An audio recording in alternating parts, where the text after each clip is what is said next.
Hi guys, welcome back to Not Another Budget. I'm Nicole and I am still behind on comments.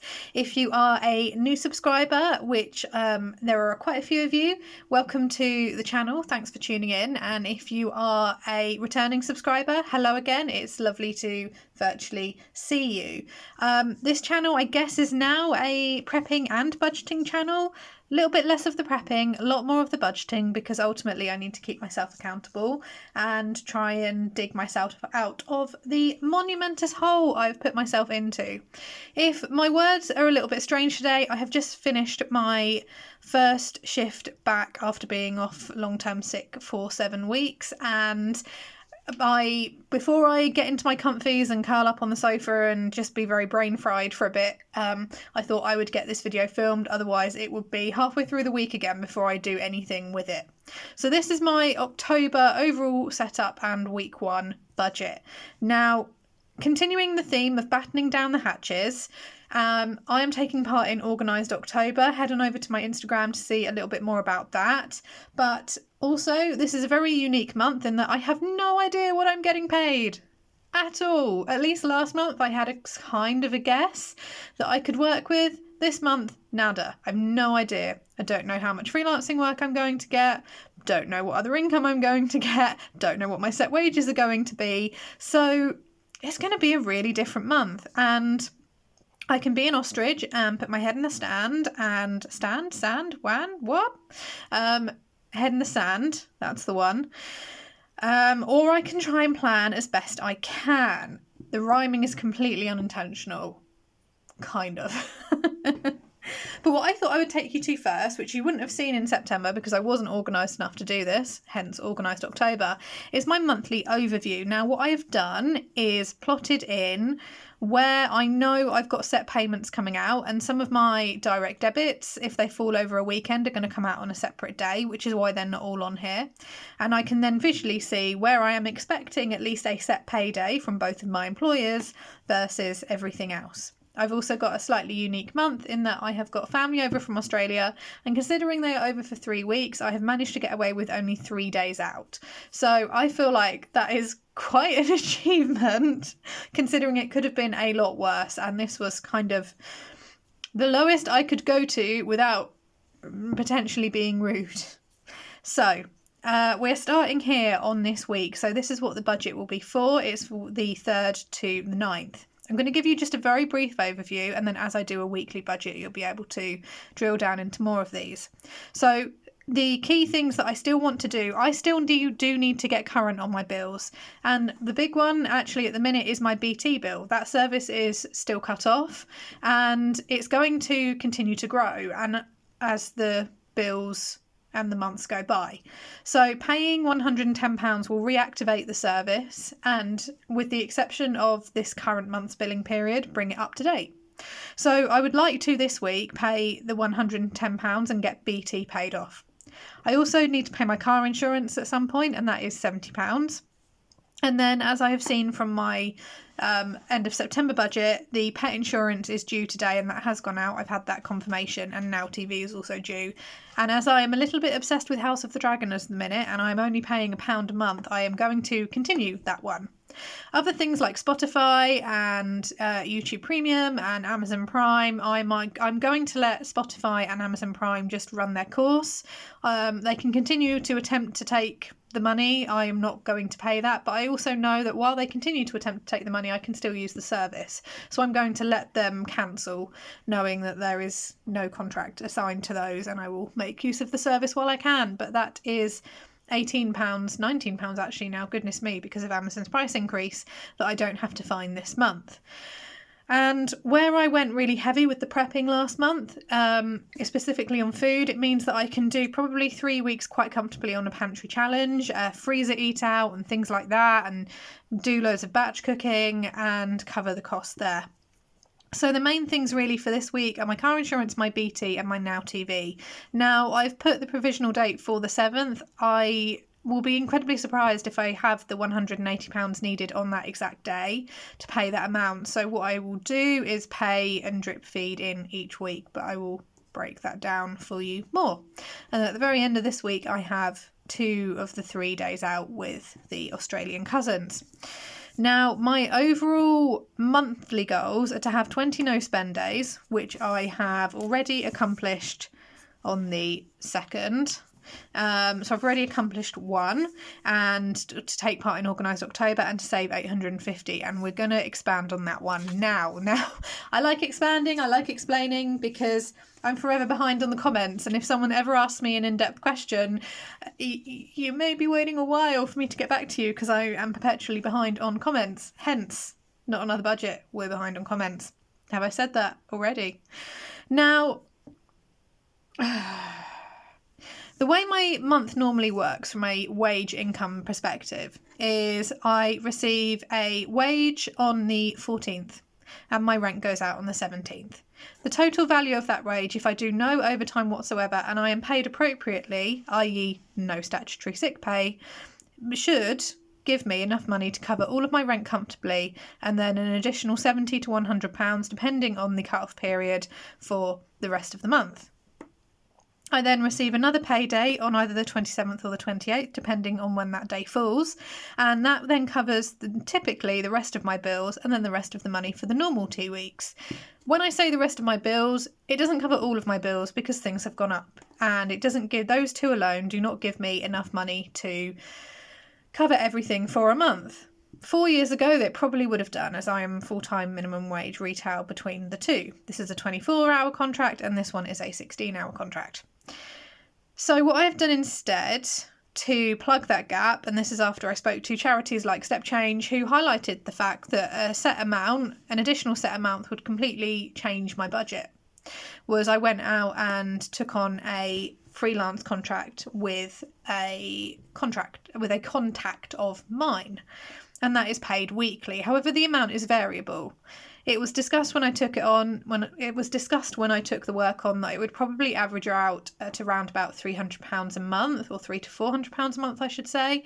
But there's no guarantee week on week whether that's going to be an even split, and whether some weeks are higher than the other. I find that out once I get the work dropped off, and depending on how long it takes me to complete it will then depend on when in the week I get paid. Then on top of that, we have things like if I sell on Vinted or do a Facebook Marketplace sale, if I complete any surveys, if I take part in any cashback, that's all kind of there as an extra pool. So I know I'm going to get freelance income this month. I don't know how much, and I don't know when it's going to get paid in a week. I know I would normally get a payday that would cover my rent of £850 on the 14th. I don't know if that's going to happen, and if it does happen, I don't know how much it's going to be.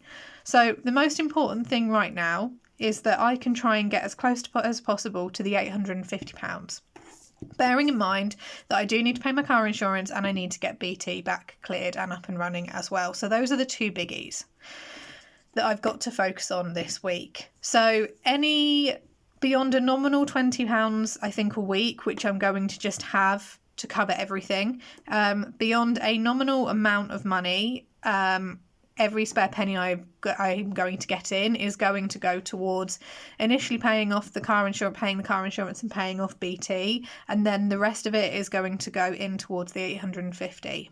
If I only get statutory sick pay, that should give me £425, which is half of my rent, but I don't know what's going to happen because I'm still waiting to find out. So that is a brief-ish overview of October, and on a week-by-week basis we will go into it further. So let's go into it. So this week is running from Monday to Sunday, which is what I'm going to try and do with most of this month, with the exception of, I think, the very last week, and that is from the 3rd to the 9th. My goals are the freelancing work, catch up on admin because I'm heavily behind. I need to relist my items on Vinted and try and get that income coming in, and I need to organise my preps cupboard because then I'll have a greater idea of where I'm at going forward. Now, I had a rollover of £16, which you would have seen if you saw my week 5 September closeout. Bank of Mum is in the middle of August, so before I'd even started YouTube and started this budgeting system, when we found out my aunt and cousins were coming over and that there would be the possibility of days out, my gut was just going, you're not going to have any money for this unless you do something now. So I sent her £50 and went, hang on to this for me until then. So I didn't know what this would have to cover, where we would be going, etc. So Bank of Mum is 50, however, that is down there. It's not focusing. Why aren't you focusing? Okay, that's better. Bank of Mum is 50, however, that £50 is allocated evenly across the 3 days, so it's just over £15 for each of the 3 days' activities. Now, thankfully, I don't need to pay entry to anywhere, and most of my food will be covered, so I am actually hoping to bring back change from this and not spend the full 50. But you will see this in next week's budget as well, because it's this weekend and then Wednesday next week. This is already planned. I can't get out of it. It's there. I've got away with 3 days. Anyone who was watching my early budgeting videos in September knew that there was picked up on the fact that I didn't really know what was going on with that. So although the £50 is in the budget because it's being pulled from technically a sinking fund that is not in my hands, it's actually zeroing out. I am expecting Vinted income and I'm expected freelancing income. However, I don't know how much that is going to be. So at the moment, my only set money in is £66. However, in reality, it's only 16. I've listed down my fixed bills. So I have the overdue BT bill, which is £108. Because that I went and checked the account after I actually wrote that amount down on the October sheet. My car insurance is 17. My pet insurance is 1561, and that has actually come out. And then I think I need to update the payment method for Now TV because my card has since expired, so I need to update that one, and that one's £1. So my total set bills is now £194.61 this week. So there is, at the minute, a difference. My neighbour is just trimming his garden. This is really annoying. I'm going to try and talk louder and hope that that's not too bad, but there's nothing I can do apart from glare at him through the window. So that leaves me an outstanding amount of money of £128.61. So that is the balance. No, it's not.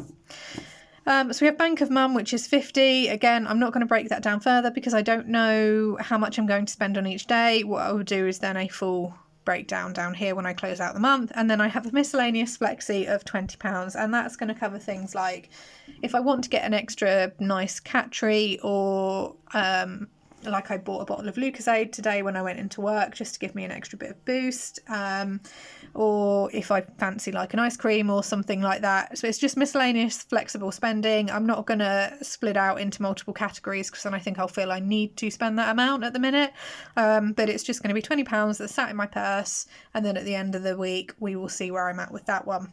So that's a total of £70 flexible spending. However, we're going to zero out the £50. So in theory, my total income needs to be £198.61 this week. However, that's, quite a significant amount of money that I need to find. So that is what freelancing and Vinted needs to bring me in. Now, I think it is doable. At the minute, I haven't done a quantity count on the freelancing work because that was dropped off at 9 o'clock last night. So I've not had a chance to look at that. So I've not done a quantity count there, which is why I've zeroed it out. And I'm still waiting on buyers to collect and confirm that everything's okay, which is why I don't want to commit to Vinted and saying there's X amount definitely coming in, because if a buyer gets their item and they're not happy and they want a refund, I would not have that. But there is a pending balance currently going. So I think between the two, I can more than easily make up the difference, but there is technically a difference there.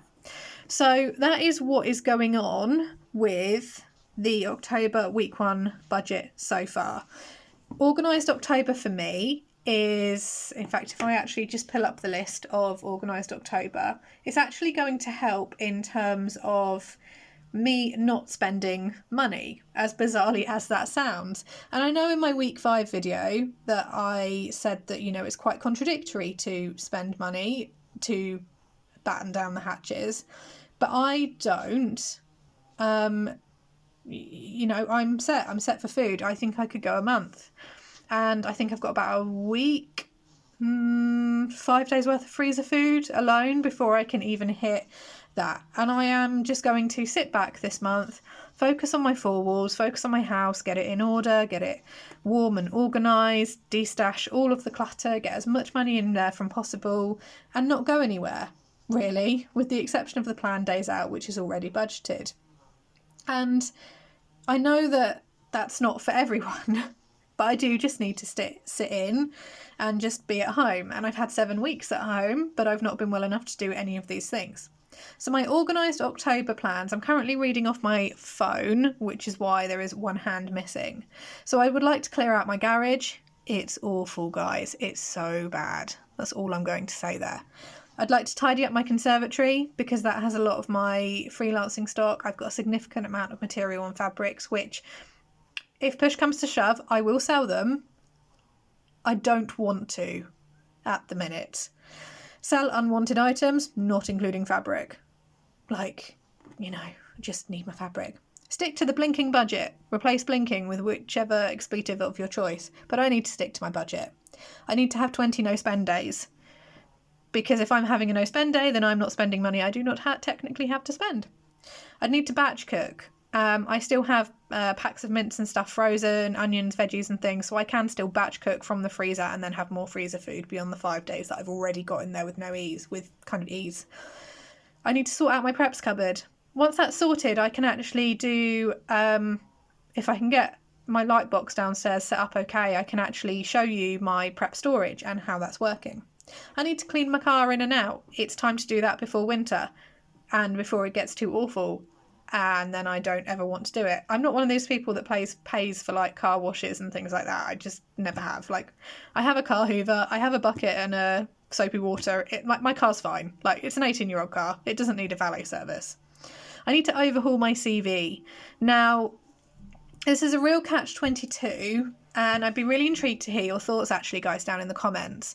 Now, I've never been off long-term sick. It's never happened, and that's even when I was a freelancer and I was responsible for my own work hours and work time. So I've been off 7 weeks in total. I've had my long-term sick meetings, I'm on a return to work phased plan for one employer, and I'm back fully with the second one next week. However, if I hadn't started this budgeting process and looking at my income and looking what I would like to pay versus what I have to play with, I think I would have carried on dwelling in willful, blissful ignorance that my income was enough and I could do what I wanted. However, that's not the case. And while it's nice knowing that every 2 weeks I'm getting a payday, those paydays are no longer enough for me. So I need to try and find new work. Now, I live in an area where jobs are highly specialised and highly skilled, or minimum wage. There is no in between. So what I need to try and do is look at my CV, which is extremely niche, extremely specialised, and see if there's anything I can do, any free online programs that I can look at, any mentors and people that I'm aware of that work in and out of various fields, to have a look at and go, there must be something here that an employer in this area can work with. There must be something in my CV to do that doesn't require me moving away, because I am locked in for 2 years, and I'm so glad I'm locked in for 2 years. And that equally, the hope is that with vacancies being at an all-time high, an employer may be willing to take a chance and go, yeah, we can work with this person and we can do it. I need to be aiming for a job which is salaried between 23 and 28k a year at a minimum. However, because I have been off long-term sick, and whilst it is not my specific manager's fault that company sick policies are what they are, they have done their best to accommodate me being unwell. They have not tried to bully me back in. They've been extremely understanding. They've kept up a reasonable amount of contact without it being intrusive, and they're decent people, and if circumstances financially were not what they were, I would actually try and stay with them for longer. So I don't want to get back to work and then immediately jump ship. So I'm going to spend this month overhauling my CV, looking at the jobs market, seeing what's there, and if there is, a diamond or a unicorn type job, I will apply for it. I'll pull a cover letter together. I hate doing cover letters. I hate them. I hate them. I hate them. Have I said that enough already? I hate doing cover letters. 9 times out of 10, I don't do one. Maybe that's why I'm not getting jobs that I'm applying for. Pause for thought. So from November, I will look at starting to apply for them. If possible, I would like to keep on the job that pays me. Where are you? I'd like to keep on the job that pays me here.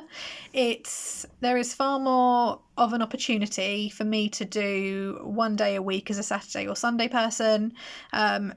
If this job had a full-time options available, I would snap them up in a heartbeat, but sadly they are not. But I adore this employer. I love the team I'm working with. I love the manager. The discount when I can afford to get the products is superb, and I like the product and I like the brand, and I'm not going to say who. So I've got a little bit of life admin to do. I'm actually going to be doing that this evening when I finish off this call, when I'm on my sofa in a food coma, because tonight is like the really nice chicken nuggets and the really nice chips and stuff and the coleslaw from my freezer. So, yeah, I am behind on watching other people's videos. So thank you to everyone who is commenting, who is another YouTuber. I will get there. I just have needed to get my head down a little bit for the last couple of weeks and focus on getting my health back up to square. I'm probably 80% there. I'm not where I should be yet, but I am at least well enough to go in and do something. And then I need to catch up on comments. I need to catch up on other people's videos.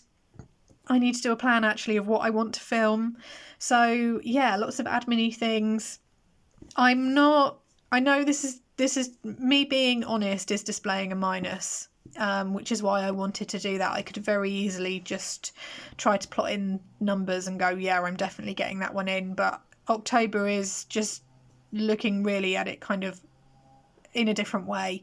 September was a lot of me trying to figure out what am I doing, what's going on, what have I got coming in. And I will do a September roundup, which I will add to my list of videos that I need to film. So long and short of it, that is this week's budget. Please feel free to leave your comments down below. I will get to them.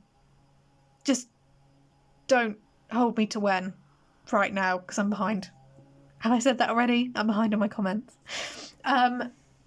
If you're looking for kind of more quickfire content, more immediate posts in terms of what's going on, head over and to see me on Instagram. My name is down in the description box below. If you are interested in looking at anything that I have on Vinted, you're under no obligation to buy, but I am a bit of a window shopper myself, so that is also down. My shop name is down in the comments below as well. Thank you so much for watching, liking, commenting and subscribing. It truly means a lot that you guys are out there and you're engaging and you're interested in what I have to say. There may be a prep video this week. I'm not sure yet. It depends on where I'm at with the freelancing and the Vinted, because that will now take priority over any more filming, which is why I just wanted to get this done, even though I'm tired and my brain is fried and I just want to go and eat my feelings and curl up on the sofa. But thank you so much for watching. Don't forget to like, comment and subscribe. I think I've said that already. That's how tired I am, and I will see you in the next video. Bye bye.